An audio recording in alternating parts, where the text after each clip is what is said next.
Like every single minute was either teaching or working. I'm so tired. Anyways, we're live. Let's see. Got to go to full size chat to get a full size Dom. There we go. Did you rearrange your furniture? No, Oh, are you at a different desk? no, Did you reverse your camera? no. Okay. Oh, it's the cat tower. That must be what it is. No, I don't know. It seems different. Anyways. All right. Ah, another incredible week in the longest January that has ever been experienced by humankind. Yeah, it is only the 20th day, but man, it feels like 4 months. So we determined earlier this week that we were not going to talk about the OGL. If we were going to talk about what absolute bullshit the rules about VTTs are. But there's plenty of other people that are talking about that and sensationalizing that. And honestly, been so busy this week and so interested in other things that I haven't had a chance to read any of those documents that have released in the last 24, 36 hours or whatever, other than the sort of apology, like the really well polished corporate apology. Anyways, I don't want to talk about that. I want to hear about how Cyberpunk is going, and I want to talk about how Pathfinder 2 is going. So let's focus on that tonight. All So right. yeah, so take it away. What's the top three things that happened in Cyberpunk since you started the campaign that kind of stand out, that for you it's like I never could have had this happen in a D&D game, or it wouldn't have happened as well in like a standard 5th edition D&D game. Like what is it doing real good? Hmm. It could just be one thing, and we'll bounce back and forth between Cyberpunk and Yeah, I'm, Pathfinder. I'm trying. I'm trying to think what would be the first thing. Um. Well, I guess this is me. I don't know. This is not necessarily cyberpunk. Well, actually, okay. What's happening right now is it's because we're almost everybody here is new, and Uh-huh. so we're all. It's like that fresh, like when everybody's like you get into a new MMO, and like everything is like, oh man, what's gonna happen? Oh Like the yeah, the okay. sense of wonderment type of thing, where that's what I'm really liking right now because we're all like still new to the system, still new to the rules, and still new to the setting. Mhm.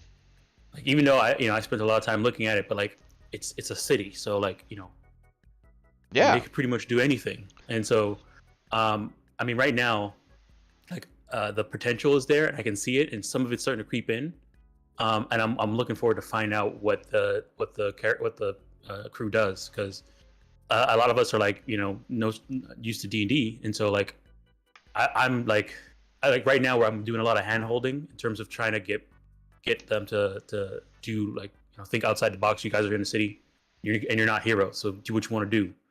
But it's so far. I mean, the Are cool they part is are they are they embracing that, or as longtime VTT 5e players, are they kind of struggling with the idea that they could do whatever they want?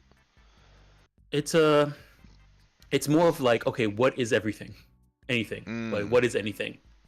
That's the issue right now because and hopefully we can as we're only pretty much a session and a half in, yeah. so once we get a little bit further, I'm pretty sure it's going to go through, and once we get out of the prologue and they get to the point where they have a more open mission, Hmm. then yeah, Okay. I'm looking forward to see what they do. But yeah, it's the idea that it is new setting, new rules, new all this, and everybody's figuring it out together, which is pretty cool. Okay. That's And also good. also not seeing like a forest and a medieval city as your on your maps. It's pretty good. Like seeing neon lights and billboards and stuff like that, and using the lighting in Foundry. Yeah. I'm liking it. Okay. Getting a little palate cleanser, a little Yeah, change of pace. All right. yeah. Hmm. Fair. Fair. All right. But what has like has there been any encounters that have really stood out yet, Okay. or Yeah, I mean yeah? we had one encounter so far, and Okay. they were um being muscle. Okay, so uh they had a quest or a gig, a Hmm. mission, where they were supposed to go meet up with a client at a parking lot around 8 o'clock at night to help be like muscle at a impromptu concert. Okay. And so the client, said, "Hey, I'm gonna hire you guys. I need you guys to meet me here at 8, and this is gonna be the place." And them being, trying to be smart D&D players, they're like, "We're gonna go scout out the place beforehand." Okay. Yeah. Yeah. Yeah. And so they went and scouted out beforehand, and there was a guy standing outside of the at the venue, and they went up to the guy and were like, "Hey, yeah, we're here for the mission." And the guy's like, "What mission are you talking about?" And then they're like, "Oh yeah, we're here to be muscle for the concert." He's like, "What concert? There's a concert gonna be happening in my parking lot?" Oh. And so like, as soon as they got here, they like told and like, so they narked on their own employer and their own job essentially. Yes. Oh In the no. beginning. And so what that causes means that going through, they were able to contact the client, tell them the client got really upset at them for Yeah. narking on them, and so they had to like make it up to the client. And pretty much what ended up happening is it ends up being more security at this impromptu what you call it Concert. Right? Yeah. And so they had to fight some security guards to stop the security guards from stopping the concert. Yeah, gotcha. Yeah. Okay. And so I'm following what it's a pre-written adventure, and so I'm following what the enemies the enemies go out there, and they're it's all melee. Yeah. But no one's trying to kill anybody right now because we're at a concert. There's a corporation here. There's people recording. They don't want the PR mess.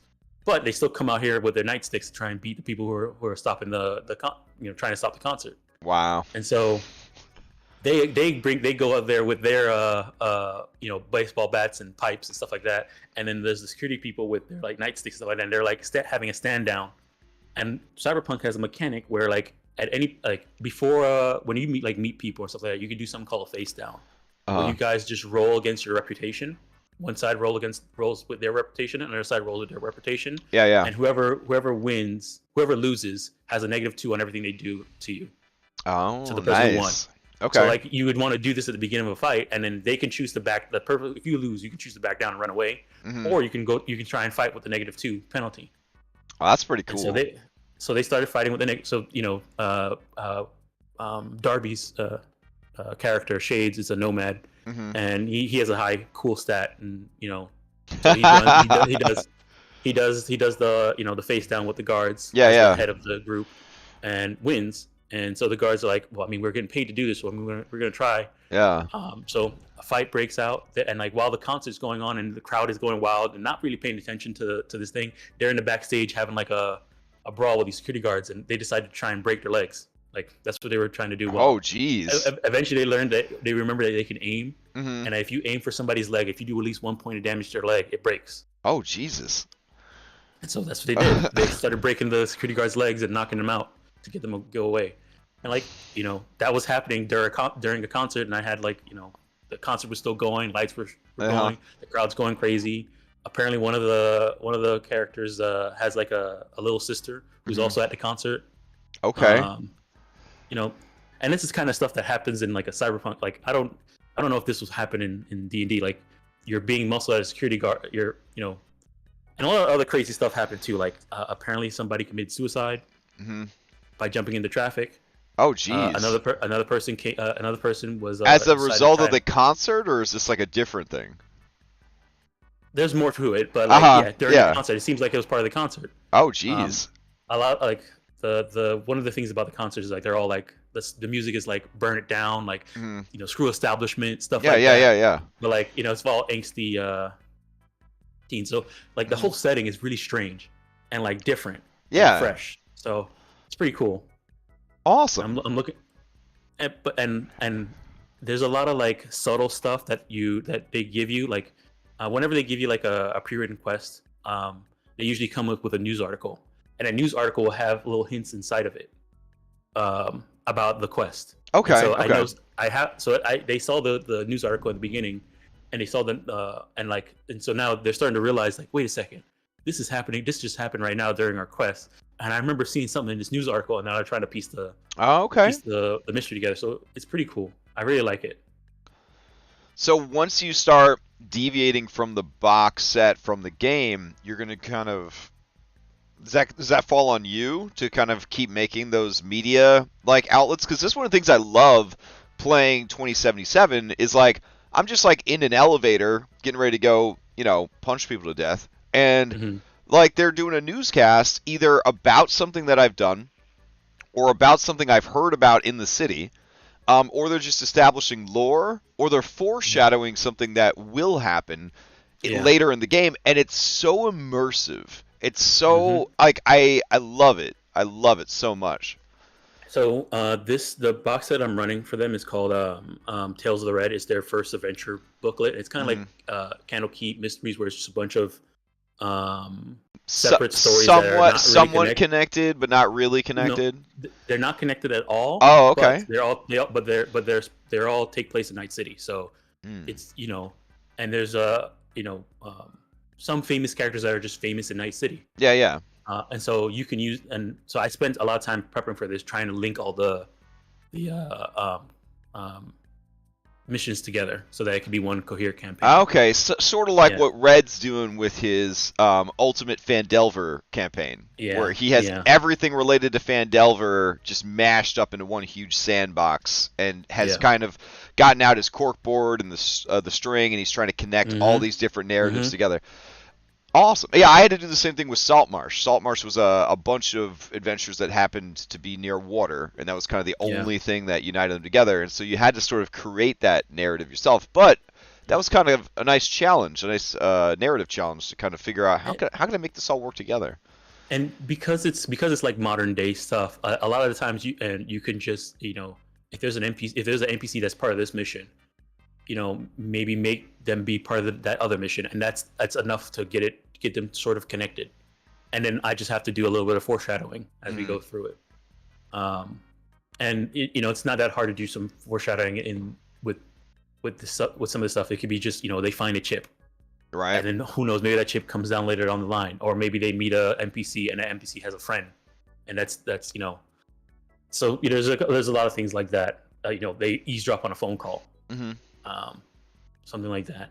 So that's what I've been trying to do. And for the news article stuff, a lot they're called scream sheets. So they're like they like set up like a bunch of 1-page missions, and those always come with a news article. Oh, that's awesome. But this book, they don't have news articles for all the missions. So I'm probably gonna have to do it myself. Gonna stretch those creative writing skills. Get in there and. I'll do a little bit of it. A little bit? Okay. Maybe not make the physical one, like the actual written one, but like say it, like read it out. Yeah. Like you overhear this on the news or whatever. Yeah. That's cool. Yeah, that's how we used to do recaps for my Iron Hack game. It was a face-to-face game, and we would do a fake newspaper every week that was like summing up what happened, and then also hinting at things that could happen to kind of be like quest drops a little bit, and then it got really meta because like the newspaper ran like a story about the adventuring party, and they had their feelings hurt, so they went and tracked down the actual newspaper like office, and they tried to shake down the newspaper office to stop like writing bad slander about them and stuff. So I kind of feel like that's something that would happen in Cyberpunk, like. And there is a role that is called a media who's all about making news. Yeah, it makes perfect sense that would happen, and part of that could be them making the news article to increase their reputation or set somebody else up for failure. So there's a lot of stuff. Like it's a lot because it's modern day. There's a lot of technology. It's you're just a person living here. There's a lot of stuff you can do anything, but also it's modern day, and there's still some laws there's gonna be people who have a lot more power than you, right? And you're just a human who can, if you can afford it, get some cyberware. Like the setting is very much like and the game is set up so that the loneliest thug could kill you if they get a lucky shot. Oh yeah. I remember playing through when we were just all testing it out at first, and I was just like old lady driving her car and just running people over, and it's just like somebody else does that. Yeah, and they're just dead, or worse than that, they got like collapsed lung, they got broken bones. I mean, it's like Curse of Strahd injury level, but every hit, like every Yeah. hit. Yeah. It was nerve-wracking. Now you can, in that setting though, you can kind of justify the rapid healing because, you know, they have like the technology to kind of rapid heal or replace limbs I and mean, stuff like that, but that costs if you have the money. money, yeah, if you Yeah. have the money though. And one of the things about this system, a lot of people like to joke and say it's poverty simulator Yeah. because it's really hard to get money, Hmm.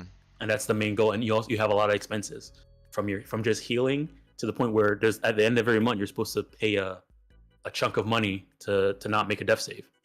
Jesus. Yeah. Wow. Yeah. Does it have rules for like cyber psycho stuff if you Yes, they yeah. do. Okay, so like the Yeah. more chrome you get, like you do have to keep checking to So see if you lose it. you have a humanity Mm. stats, but it's like a separate HP bar. Every time you install cyberware, your maximum humanity goes down, and you also take some like damage to your humanity. And once that gets to zero, you know your character is lost. Damn. Yeah. Completely And lost. So that's a total like Worlds of Darkness, like you have succumbed, you've like completely lost Yeah. control of yourself Yeah. sort of thing. So Nice. it's okay. It's your character is lost while they're like that. But Oh, okay. if somebody can if your allies can knock you out and Mhm. take you someplace and start knock you up and give you therapy, if you're not Mhm. too far gone, it can work. But when you're cyber psycho, you don't have control of your character. The GM does, and the GM's gonna do whatever the kind of line is that kind of crossed you over to cyber psycho.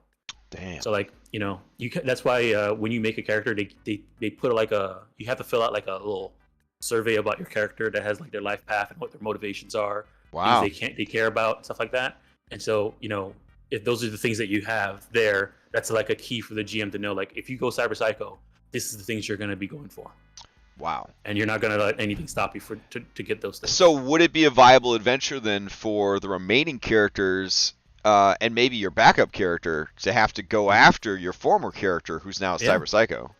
Yeah. Oh, that's fantastic. Gosh. And this character building is not too simple, right? So like this is a pretty big investment in a system where you could just die from a random gunshot and then like that, so it's kind of a big investment for a possible like quick loss of the character, right? So it's the survey is it's like a set of questions, Hmm. and they have charts that you can just roll. You can, if you wanted to, roll on everything. Sort of like the values or whatever for D&D backgrounds. They have the little tables that you could roll on and Yeah, stuff. Oh, it's okay. like that. So it'll be like, what's your motivation? And they have like a list of like 7. You Okay. can roll from there, or 10 or something like that, or you can fill it in yourself. Mhm. And that's part of the main part of character creation, because there's other than that, there's actually not a lot of stuff that you have to really do in terms of character creation. You pick your role, you fill in you pick your stats, and you pick your skills, Mm. and then you pick your equipment. And that's it. Hmm. And then everything else is the big customization comes from your looks and your background. Got it. Yeah. Well, when you initially announced the game that you were going to run for Cyberpunk, I was so burned out on like just tabletop in general. So much going on, so many side projects, so much day job stuff. And then I made a lot of deliberate decisions in my life to kind of try to free up some time. And then I used that free time to actually play through Cyberpunk 2077. I'm at the final mission. Haven't actually played through the final mission yet, but completely fell in love with it. And then I was like, damn, like I really missed my shot there to like playing it. But it's all right because I need the time to work on other stuff. Then we get to January and the OGL thing happens, and I had already kind of made a decision to try out Pathfinder in 2023, and then the OGL situation just kind of lit a fire under my like hyper focus for that, and I was like, you know what, the best way to learn is to do. Then I ended up trying to track down a GM who was willing to let us all learn and stream it at the same time, which, I mean, kudos to myself. I was able to find a really good DM who is okay with us all being noobs and is okay with us recording the whole process. So that's been a really great and fun and interesting project. And it's just like, I know there's kind of like a little bit of like joking around that like it's like the Cyberpunk kids versus the Pathfinder kids because we got our game on the same night, and like I could have played in your game and then I didn't, and then I came around and I have this game instead.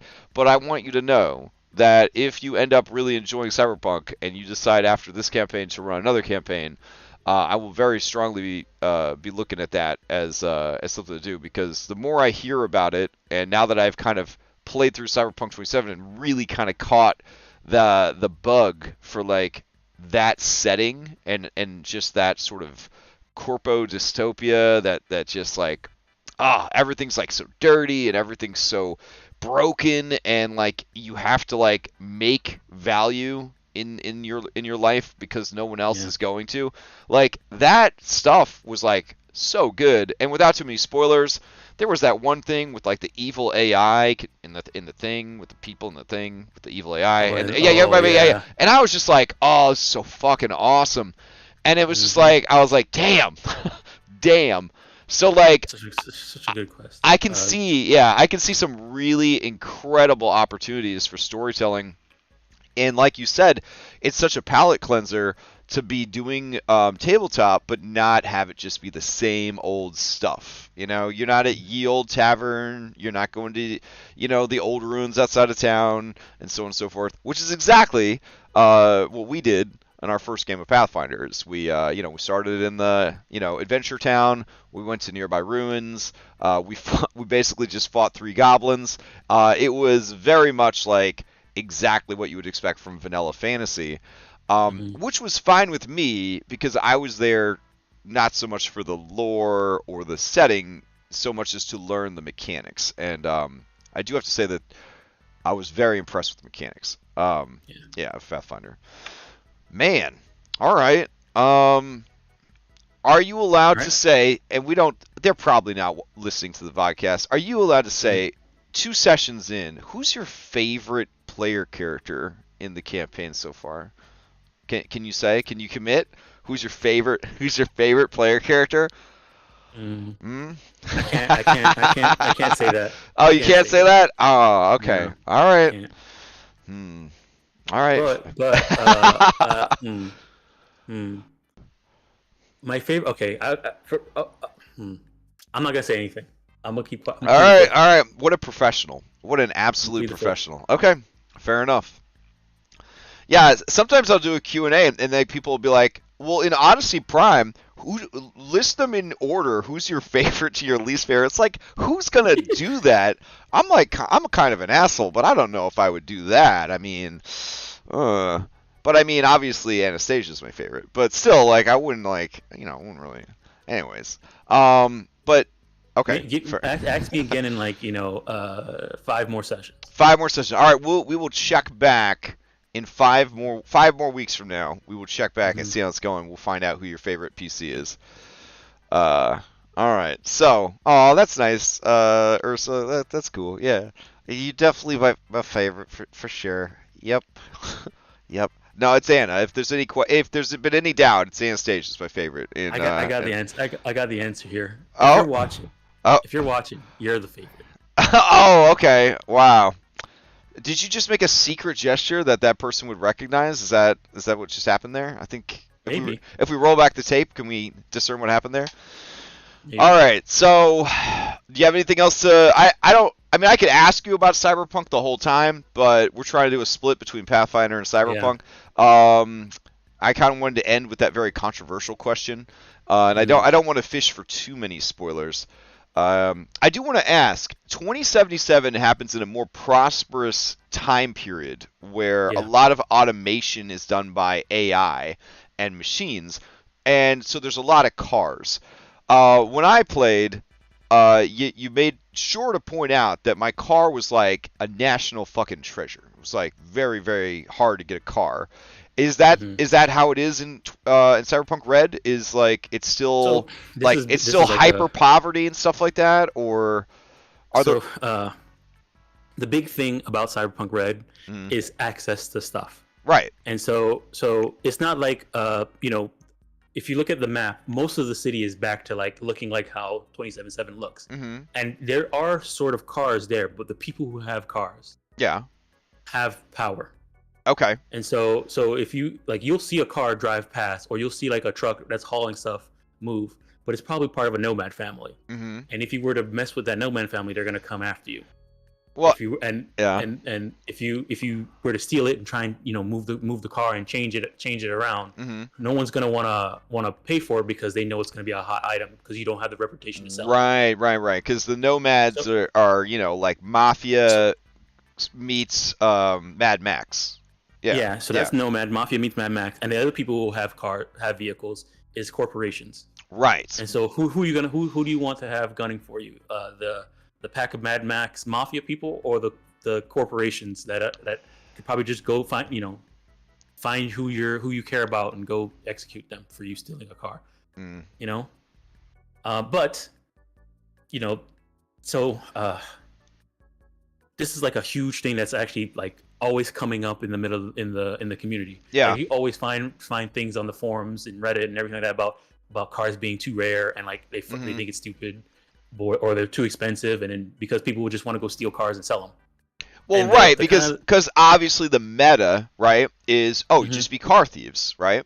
Just be car thieves. Yeah. So the way that the kind of community has like agreed to address this is that, okay, there are cars out there, and yes, you could try and steal them, but good luck trying to sell it unless you have the reputation to do it.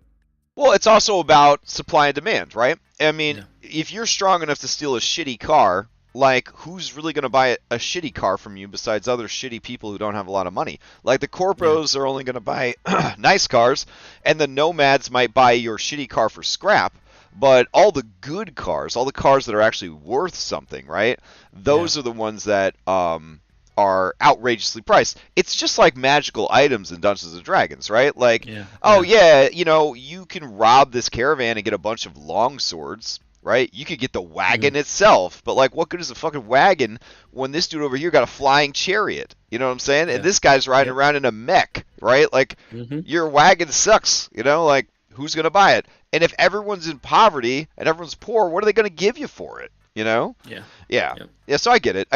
I just think that if I ran it, because I like Grand Theft Auto so much, and I just love the idea of, like, there's cars everywhere, and you can just steal a car whenever you need to, and motorcycles and stuff like that, I would probably just have, like, really shitty cars and really shitty motorcycles that are barely held together, kind of thing. And one of the highest rated, like, Reddit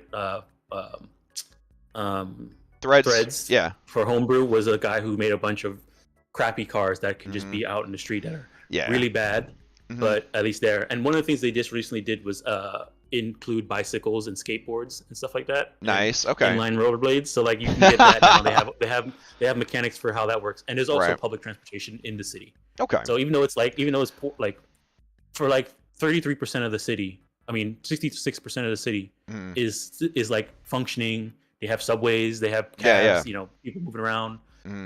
It's just there's certain areas. There's a few areas that are like completely messed up. Yeah.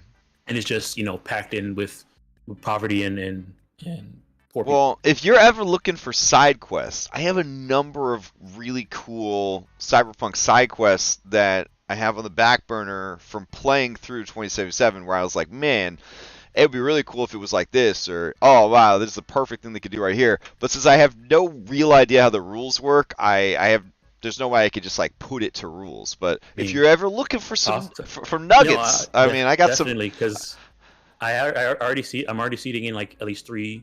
I already have 3 side quests that I'm seeding in already, and then so I'm definitely willing to put in more because they're gonna need the money. Okay, yeah. I'll try to shoot you over some of them gold nuggets I came up with for things you could do. Yeah. All right. Jet Set Radio. Those rules would be perfect for a Jet Set Radio campaign. Oh man, that'd be they have rules for inline skates and doing tricks. What a great poll, Red. Oh, one of the best games ever. Jet Set Radio, man. One of the only games ever that I got every possible thing in the game. Like, I went through and unlocked every possible thing. I don't usually do that. I usually beat the game and I'm like, done. But yeah. All right, we're gonna flip it, and now you can ask me about Pathfinder. Trust me, Right. I have no shortage of things to say about Pathfinder. So, Okay. Let me all see right, here. you got 27 Okay. minutes. Grill me Yeah. on the All Pathfinder. I'm right. ready. I'm gonna ask you roughly the same question from your first session. What was your favorite moment? Either mechanic, like understand, like a mechanic clicked, hmm or like something happened during the encounter, or something like that. Remy told me something that hit him on when we were waiting up for Curse of Strahd. So I want to hmm hear what yours is. hands down, it is the action economy. The three Mm-hmm. action economy is everything that they brag about it being.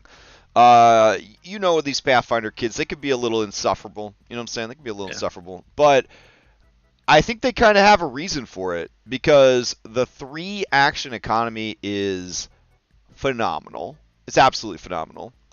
Playing with it and then going and playing without it physically hurt a little bit. Not much because I play rogues, right? So I'm Mm-hmm. basically in a three action economy all the time. But like Yeah. a regular fifth edition character does not have that kind of flexibility. And I realize that I have gravitated towards the rogue in fifth edition. I think for that reason. I think it's Yeah. because I missed the flexibility of fourth edition's action economy, and I wanted on my turn to be able to do whatever I wanted to do. Right? If I wanted to disengage and still be able to attack, if I wanted to move 3 times, if I wanted to be really good at all the different skills in the game, if I'm tired of rolling shitty and I just want to make sure that I get a 10 or higher, these were all things that I was kind of gravitating towards as a player, and that's what the 5e Rogue was delivering. The 3 action economy combined with like skill feats and things like that, you're basically operating off of 5th edition Rogue's build, but you can then be flavored as all these other classes with all these really cool abilities. And I just felt like every time my turn came up in combat, I had so many options. And this is with a first level character. Yeah. And yeah, and admittedly, I made a very complicated character. I have essentially 2 characters in one, plus a familiar. I have magic, I have melee, I have very good skill coverage. So I made this character so that I could try to experience as many aspects of play as possible. So maybe not every first level character has this much going on, but I've started building a backup character because apparently Pathfinder can be pretty deadly as well, especially with like every attack potentially being a critical hit. And yeah, like we got into that first encounter. We only had one fight all night, and it was a cool ass fight. It did not feel like a level 1 fight. It felt like there were pretty decent stakes. I mean, the creatures were little shitty goblins, so they didn't hit super hard. But they could attack once, maybe twice per turn. They had a very good attack rating. My character's wearing normal clothes. They don't have any armor proficiency. They don't even wield a weapon. Mm-hmm. And so it definitely had some.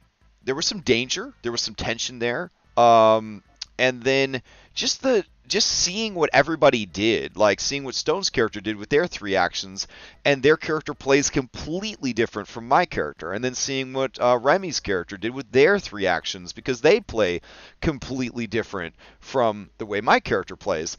And just the variety of things that we were able to do was so refreshing, right? So you're feeling refreshed because you got this whole new setting, this whole new genre, this whole new everything, right? You're in cyberpunk, you're in sci-fi now. Yeah. For me, it was very much like vanilla Dungeons and Dragons world, because Galarian is a beautiful world and it's very well developed, but it's still just basic bitch fantasy. But like for me, the palate cleanser, the freshness was this very crisp, very tight rule system that empowered me. I thought that I was going to be a prisoner of the rules. I thought I was going to be spending all the time being like, that's right. There's a rule that for this, and there's a rule for that. Here's the thing.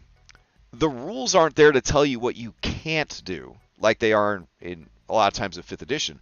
The rules are there to tell you what you can do. So the reason that there's all these rules is because you can do so much, and they want to make sure that there's rules to cover it. It kind of blew my mind. Because again, the reputation here, right? People call it Math Finder. You know, a lot of the people that play are just big brain, super smart people. You know, Warhammer 40K enthusiasts, engineers, just very smart, analytical programmers. They have the rules up here. They make it work. But the rules again are not there to tell you what you're not allowed to do. The rules are all in existence to help you do all the things that you can do. And when I realized that, when I saw all the things that we could do at level 1, I got excited. Like, I got excited about leveling up, seeing what else there is. I got excited about seeing what the monsters could do, because all the monsters have 3 actions. Every single monster gets 3 actions per round. If a monster tries to run away, it's going to be hard to catch that monster, because they can move 3 times. That's like every monster in D&D having cunning action. That's crazy. And so, yeah, that's definitely the 3-action economy was the big highlight of the game so far, for sure. I do have a lot. There's a lot of runners up, but that's definitely the highlight so far. To add to that, what was the thing that you did with that 3-action economy that like you know, flipped the switch or was like, oh, okay. Okay, so one of the Gerblins, he like ran out the window, and Pathfinder is very fair. Like, the DM has to follow all the same rules. The DM's math has to be tight. It's not like the sloppy 5th edition D&D that I run, where I'm just like, I don't know, I guess I'll roll this. So he goes to run away. He has to make a check to squeeze out the window. He does. He's running away. My dragon goes to chase him. Yeah, I have an actual dragon at 1st level. That's pretty cool. The dragon goes and has to make a check to squeeze out the window also. Sees the goblin hand over hand crossing this vine to get across this moat to go deeper into the fortress and run away. So then my dragon rushes to the edge of the moat, doesn't want to go down into the water, breathes his breath weapon across to try to hit the goblin, doesn't realize there's a hidden enemy in the water, activates that hidden enemy. So now he's dealing with this hidden enemy that's like a big frog shooting slime at him while he's trying to knock the goblin off of the vine. So then the DM's like, okay, that sounds kind of cool, checks to see if he falls off the vine. He does, but then he uses his reaction to grab the ledge of the window he was trying to climb into. So then on the next turn, my dragon's trying to get over there before the goblin can climb up and escape, but the goblin's turn comes up first. He fails 3 times in a row to pull his body up the ledge, because you don't just automatically pull yourself up the ledge. Pulling yourself up a ledge is an action. It has rules, just like catching the ledge has rules. So everything is kind of like controlled and mitigated. And in a way, it was really refreshing because I could bank on that, right? I could bank on the fact that the DM had hard rules for how things were going to work, and that they were going to follow those rules, and the monsters had to follow those rules. And I knew that that monster was not very strong, so I knew that it might not pull itself up to the ledge. So it was like, I could probably catch it, so I'm going to try and do that. So then my turn comes around, it's still hanging from the window. There's an action called Leap, and I immediately thought about you and me and our outrage about 1D&D making you spend an action to jump. It's not so bad spending an action to jump if you got 3 actions, you know what I'm saying? So it costs 2 of the 3 actions to jump. But when you do, you actually get to go, I believe, half your speed. So the dragon currently had like a 45 or something, so it jumped 20 feet from a standing jump across the moat, and then based on how Summoner works, I was able to give him 1 extra action. So then he moved 2 times, and then he blocked the passage so that the goblin couldn't get past him. And I'm still thinking like a 5th edition person, right? So I'm thinking like, it's over. I have the high ground now, little goblin. You can't escape. But then on the goblin's turn, he uses 1 action to pull himself up. He uses another action to make a check to move through an enemy's space, which is a standard raw thing. He succeeds. makes it to the other side. But at that point, I think it had taken him 2 tries to pull himself up from the ledge or whatever. So he was out of actions, but he had made it past the dragon. Nobody has attacks of opportunity unless they're a very special kind of monster, or unless they're basically certain melee marshals have it. So I'm like, if I don't kill this dude, he is going to escape, and he's going to alert everybody in the ruins that we're here. And so then it came up to my turn, and then I had to make decisions. Do I try to attack him? Do I try to use my breath weapon again? You could potentially attack 3 times, but the more you attack, the bigger the penalty is to those attacks. So you can't just attack non-stop. You have to really think hard about, is it worth trying to make that attack, or should I move to try and like block his escape, or at least, impose myself, or should I maybe use an action to try and demoralize him, make him stand down, make him surrender? They have rules for everything. In D&D, a lot of people are like, yeah, I try to mean mug them. Like you were saying in Cyberpunk, you have like this dick measuring contest at the beginning where, am I cooler than you? Am I tougher than you? Do I have a better rep than you? And then the other team has like a penalty. They have mechanics for that where you can actually intimidate and demoralize and frighten people with your social skills. No magic required. And it's just so invigorating to see that sort of equity at work. In the design, where skills are powerful like spells. People are powerful like spells. Magic is not the only way to be cool and the only way to be strong. That is refreshing. That is so refreshing. And so I did end up killing the goblin, and then the combat ended, and we managed to stop this dude from escaping. I just feel like it would not have been that exciting if not for the 3-action economy. I feel like, and again, level 1 the whole time, and it was just really cool. So, yep, that was definitely the highlight for me, was seeing that 3-action economy in action. Yeah. Okay. All right. Okay, I got another question. All right. What about your character do you like the most, like in terms of like Pathfinder mechanics, in terms of what they do, Summoner in general? So Summoner is a weird class. In Pathfinder 1, it was very strong. Probably too strong. Kind of a little broken. What's cool about Summoner is that in Pathfinder 1, you basically had like a build your own robot kit or build your own monster kit. You had points, evolution points, and you could buy parts for your summon monster. So you could kind of build any kind of monster you wanted, and the different body parts that you used would make it have different abilities. So you could have like a 4-armed snake. You make Trogdor. You can make any monster or any creature you could imagine using this kind of Build-A-Bear workshop mechanic. In Pathfinder 2, they changed it up a little bit.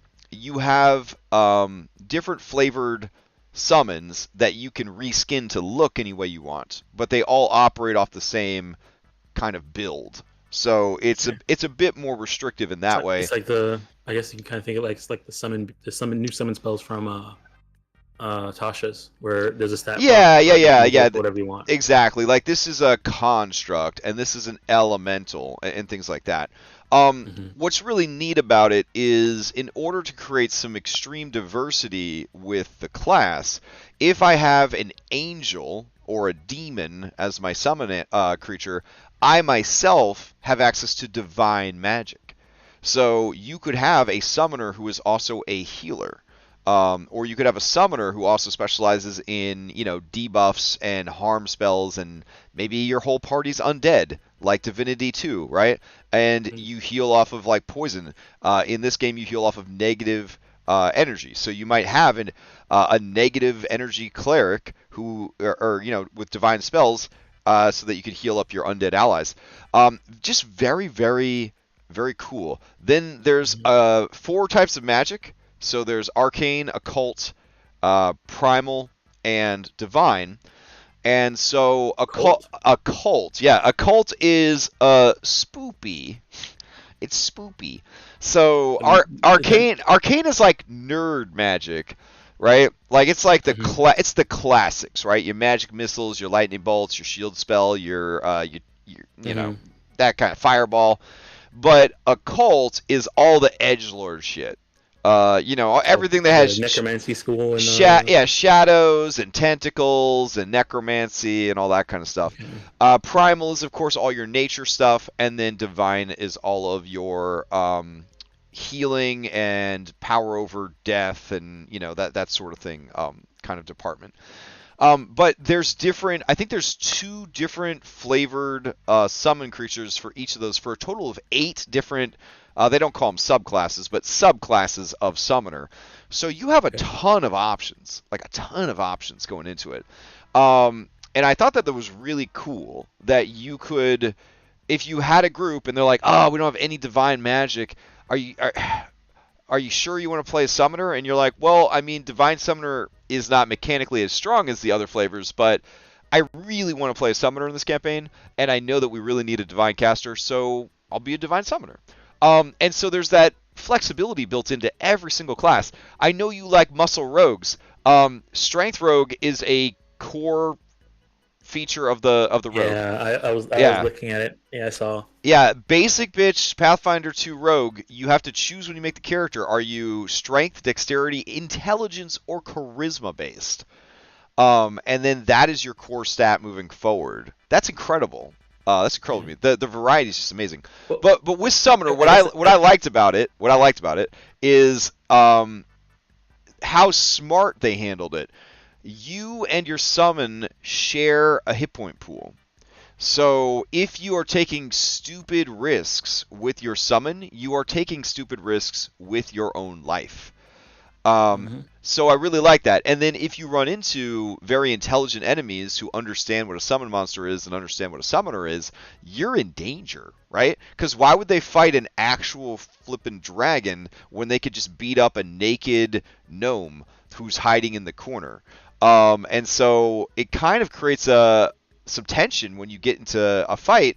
Do they know that they could just come for me? I got to crowd control to protect myself while also protecting my allies, while also kind of keeping attention on the summon monster.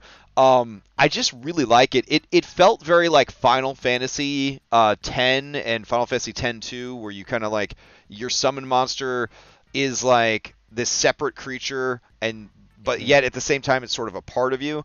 They even have sort of a nod to that Final Fantasy X mechanic where you disappear inside your summon monster, and then you just play as your summon monster, and the summon monster's a little bit stronger because you're like inside of it. I could definitely see for someone that's interested in playing a summoner but doesn't want to have to figure out the action economy of 2 characters sharing one set of hit points and one set of actions. You just take that ability and you're like, it's a fight, and then you just turn into your summon monster. That's kind of cool too. Yeah, so I really like it. I definitely, when I saw it, I was like, I want to make this. And then when I read that it was like the second most complicated class, I was like, all right, let's do it. Nothing says learn the system like jumping into the deep end. So Yeah. yeah. So, with the server kind of everybody's really into Pathfinder 2 right now. I've been going through and listening to videos and trying to make a character on their builder app. Yeah. On my phone before I go to sleep. Sometimes they're like, okay, let me try and make a character, a concept, and just see what's here, just to test it out. And I was looking at, I'm trying to look at the classes that I have no idea what I have no idea what they would be about. And the first one I went through was the thaumaturge. Okay. It's like a weird Van Helsing Witcher hunter. It's a martial, but their primary stat is charisma.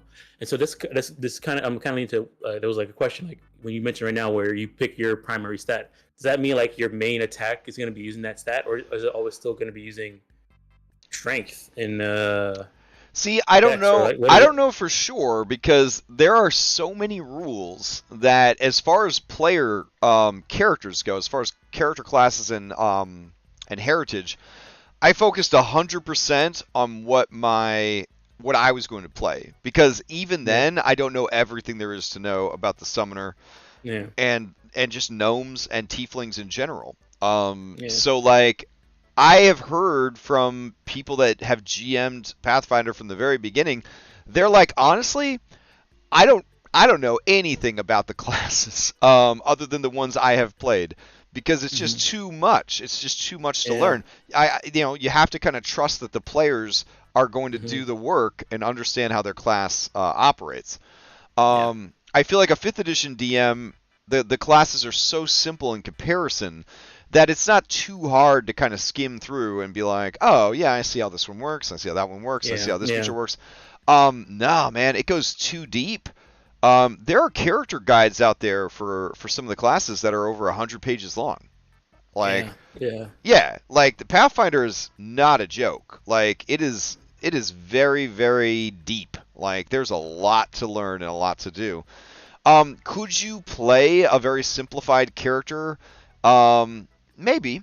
Yeah, you could definitely. They say Rogue is actually the easiest class to build and play, followed by Fighter. So I definitely think you could. Yeah. As far as what is your key ability and how does that work? Certain classes, I believe, do have a key ability, and that key ability does is used when they call it out. They won't call out Dex; they'll call out your key ability instead. That Hmm. is speculation, though, based on the fact that so much of this is based on fifth edition, or sorry, fourth edition Dungeons and Dragons. Because in fourth edition, they did have, you would set a key ability for your class, and then that would be the ability that you would kind of go Yeah. off of. So I imagine they wouldn't have a strength rogue and then punish you by saying, "Oh, but all these abilities actually go off of Dex." Um, Hmm. what I do think would happen is there's class feats, and those class feats will be better for a strength rogue than for someone else, and they'll be like dex feats that will be Oh, better for a okay. dex rogue. Yeah. Yeah. One of the things I liked is there's an immediate depreciation in the system on dexterity. You don't use dexterity for initiative. Yeah. Oh, Yeah. yeah. So that was gonna be my next my next comment was like I was watching you guys' video and I saw that he was asking you guys to what are you guys doing? And you rolled it. You had to roll. You had to like set your initiative to a certain skill Hmm. and then roll initiative for just walking around the place. Right, because that is where our mind was at when Yeah. combat broke out. I thought it was brilliant. I really Yeah. enjoyed the whole idea of exploration actions because it also stops that one player who is always everywhere and doing everything from being that player, right? Like, I don't know if you've played with this player, I don't know if you've been this player, but there's a player type that no matter what is happening, they're in that conversation. Yeah. If that conversation happens on this side of town, they're in that conversation. If another conversation is on this side of town, they're somehow in that conversation. They're looking for traps. They're looking for monsters. They're identifying items. They're doing it all, baby, all at once. In Pathfinder 2, you have to decide, hey, while we're exploring, I'll do this. It feels very much like the Giphy Glyphs camping and travel Yeah. rules, right? Yeah. Where it's like you have to choose your role and you have to stay in your lane while you're doing it, and that's just how it is. And that Hmm. also stops the skill redundancy of okay, well we're all investigating and we're all perceiving and we're all using Arcana. You don't even end up in those situations because everyone is doing a different thing, and I think that's really cool. And then based on what you're doing, that can change your perception. If you're asked to do perception out of nowhere, it defaults to your perception score instead of your dexterity score, Yeah. which I just think is fantastic. So I really liked that sort of devaluing of dexterity. Anything to kind of take dexterity down a couple of pegs is always really nice. And I just like how weak magic is. I know that we spent like a year and a half trying to figure out equitable ways to make non-magic users not feel like crap, right? Especially as you start to get higher and higher in level. Yeah. This system knew that was a problem and they built around that.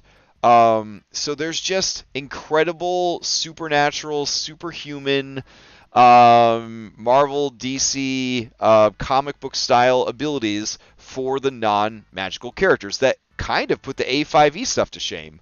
Um, I was really impressed. Just kind of glancing through like the non-caster classes and their class feats, And not even the class feats, but the skill feats. Actually, some of them will start to take on supernatural abilities as you get higher in levels. So, like, you're so good at acrobatics that you can phase through walls. What? What? What? Yeah, like that's a level 18 feat if you are if you have legendary skill with acrobatics.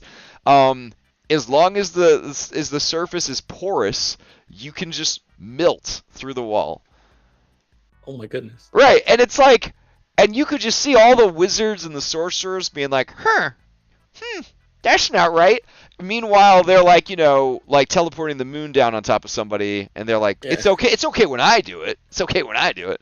But I just like that it was built that way. It was Yeah. built so that everyone still is equitable to each other. I'm sure there's a million videos out there that say the top 5 classes and the worst 5 classes mechanically and this that and the other thing. It's impossible to make everything perfectly balanced. I understand, sure. But at first blush, there are at least things in place that will make it more equitable, right? There's always going to be imbalance, but at least they really tried at the core of the system to get rid of those inequity issues. So I really like that a lot. Yeah. I don't know. But yeah, as Remy said in chat, we are in the honeymoon phase right now. So it's very easy to be excited, especially for me, 10 years of 5th edition D&D.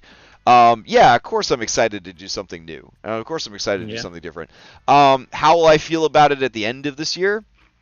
Who knows? You know what I'm saying? But I do want to give it a fair shake. I want to experience it as a player. I definitely want to run some Dungeons, not some Dungeons, excuse me. I definitely want to run some tabletop using the Pathfinder 2 system. So yeah, I'm in for it. I'm hooked. Yeah. I'm very excited. Yeah. If there's gonna be somebody running like a short series on the server, hopefully it's after Monster Hunter, and I'll definitely join it then just to try it out because I want to try and play it. Well, it is. Remy and Leah are both planning to run the box set, and the box set is very much like, welcome to Pathfinder, welcome to the dungeon. You enter the dungeon. There's some bad guys. It's like it feels very like tutorial, like, and now you go here and there's more bad guys. And that's, I mean, I haven't read through the whole thing because I thought maybe I would play it, but now that I'm actually playing like a real campaign, I'll probably also offer to run the starter box a couple of times. What's holding me back on even jumping into that is you kind of need to do it on Foundry, and your Foundry kind of needs to be Foundry 10. And I'm not in any hurry to make my my Foundry 9 into Foundry 10. So that's definitely a block for me. I would like to start setting up a Foundry VTT server for Pathfinder. You're two module updates away from it being pretty much where 9 is. And that's fine. By the time I finish, by the time you finish your stuff, you'll be ready. Oh, Remy says, I plan on running it in Foundry 9. I've tested it, and it's fine. Okay. I mean, as long as you're on the Foundry 9 version of Pathfinder, you're probably fine. All right. Maybe I'll go ahead and give it a shot this weekend. We'll see. But yeah, I think there's going to be plenty of opportunities in the coming months and in this year in general to just give the system a shot. I'm certainly open to the idea of checking out some not so much one shots, but like 1, 2, or 3 shot style mini adventures. The issue there is the investment of time and effort to make a character. To only use it once or twice, it makes me physically ill to think about. This is like a very complex character building system, and like I don't know. It'd be really. I wonder if that people sell just like pre-con characters, just like bundles of pre-con characters, because for the love of God, if I'm gonna be running some one shots, I ain't making your character for you. Like, that's for sure. Like, you're using the pre-con, or you're spending your own 3 hours building a character, but I am not building characters for anybody. Like, it's a complicated process. Urza says it's fun though. As somebody that used to build Magic the Gathering decks for fun, I will agree that it is actually very fun to make a character. But as a person who doesn't have a lot of free time, it is not fun to spend 3 hours making a character, especially in a system where anything could be a critical hit. You can critically fumble your saving throw against the Dragon's Breath Weapon and take double damage. The death save system is pretty intense. Yeah. Like, it would be like Giphy Glyph difficulty level, but you had to spend 2 or 3 hours building your character. Like, it's... yeah, so I don't know. I definitely want to be able to run some games for people, but I also want to just have a stable of, like, pre-con characters ready in Foundry, just clone them a copy and be like, oh, you want to play this character? Here you go. I definitely don't want to be, one of every class at multiple levels. Oh my god. And like, there have to be people out there that just love making characters and love sharing those characters. So maybe there's some kind of community where people like export their Foundry VTT files, and you can just like build up this huge collection of pre-con characters. That'd be pretty cool. Did you have to build your character in Foundry? Or did your DM do it? So my GM did, and I really appreciated that. I could have sworn that there was a way to import the character. Yeah, I thought so too, but what it's sounding like is no. You go to the you go to the character builder online. You build this incredible character, and then you have to rebuild the character in Foundry. Now, admittedly, everything you need is in the compendium, and it's very easy to search for it and add it. And everything's drag and drop. Yeah, and everything interacts beautifully with everything else. Foundry is absolutely perfect for this game. It is like a match made in heaven. Everything just like you right click and it does the thing. You drag the bonus over and it automatically calculates it. You turn the bonus off when you're done. Oh man, it's just so good. Yeah. Oh, Remy's saying that the imports worked on Foundry 9. They probably just don't work on Foundry 10. Maybe. Oh. Yeah. We'll have to see. But, yeah, there's a lot to be excited about for sure. All right. Well, we're actually at time already. Time flies when you're talking about things that you're excited about. Yep. All right. Well, we should make a point to catch up in like a month or so and see how we still feel about these other games that we are playing. I don't know what we'll discuss next week. Maybe things will have sorted themselves out a bit more on the OGL, and we'll revisit the OGL. Maybe we'll talk about some other stuff. By then, I should have also run quite a few MCDM minions. Maybe we could kind of compare notes on how MCDM minions are working out for us. There's a lot of cool things that we could discuss next week. Yeah. So we'll just see what happens. It's a very exciting time in tabletop. So who knows for sure. All right. Quick announcements. Orf is currently running Rime of the Frost Maiden. If you guys want to go head over there, I guess we'll raid them at the end of this stream. That sounds like a cool thing to do. And then tomorrow morning we got Red Handed Doom. Tomorrow night we were going to play Celasta, but now we're not, so that's fine. But then I guess we'll play Celasta, I don't know, 3 weeks from now? Two more weeks from now, I guess. We'll try to play some more Celasta. Sunday morning we got Curse of Straw Daybreak. Sunday night we've got Mythic Odyssey. Monday night we got level 18 Odyssey of the Dragonlords. Oh, what's up? I just realized something. My corporate party is not until 7. So I mean, we could do early. We could play a little bit of Celasta tomorrow. A little bit. Okay. Celasta. Maybe like right after Red Hand gets done. Okay. That could work. And then let's see. Monday we got level 18 high level game, Odyssey of the Dragonlords Prime. Tuesday, the games that we've been talking about are going to be happening. Cyberpunk Red and Pathfinder 2E Abomination Vault.